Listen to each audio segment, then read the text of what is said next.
நாளைய பேச்சுக்களையும் நம்ம உன்னிப்பாக கவனிக்கணும், ஏற்றப்படக்கூடிய தீர்மானங்களையும் உன்னிப்பாக கவனிக்கணும்.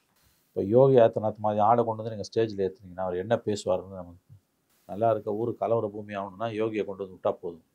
பேரை பார்த்தீங்களா யோகி, நீங்கள் அவரை கொண்டு வந்து மேடையில் ஏற்றுறீங்க. எத்தனையோ தலைவர் இருக்காங்களா, அவரையும் ஏற்றுறீங்க, சிஸ்டமேட்டிக்காக தானே ஏற்றுறீங்க. அதனால் இது இருக்க ஆபத்து அதுதான். ஷார்ட் டேர்மாக இல்லை எதுவும் இருக்காது, லாங் டேர்மில் வரக்கூடிய ஆபத்து.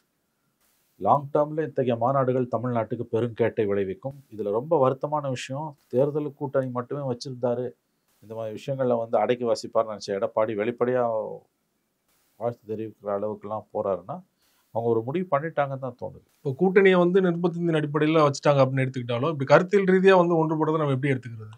அது லாங் டேர்மில் ஆபத்து. நான் அதை தான் சொல்கிறேன். ஷார்ட் டேர்மில் இவங்க ஒன்றும் பண்ண முடியாது. 26 எலெக்ஷனில் இந்த மாநாடு எந்த தாக்கத்தையும் ஏற்படுத்தாது, நில் எஃபெக்ட் 26 எலெக்ஷன்.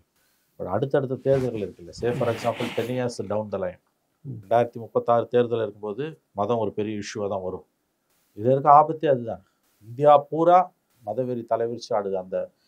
அந்த சுனாமியை தடுத்து நிறுத்திக்கிட்டு இருக்க ஒரே மாநிலம் தமிழ்நாடு. லாஸ்ட் வால்னுவாங்க. அண்ட் ரிமெம்பர், லாஸ்ட் வால்னா அது லாஸ்ட் வால், அதாவது அதுவும் ஒரு நாள் விழும், லைக் எனி லாஸ்ட் வால். அதனால தான் அது பேர் லாஸ்ட் வால். அது நம்ம காலத்தில் நடக்குதா அப்புறம் நடக்குதான்றது தான்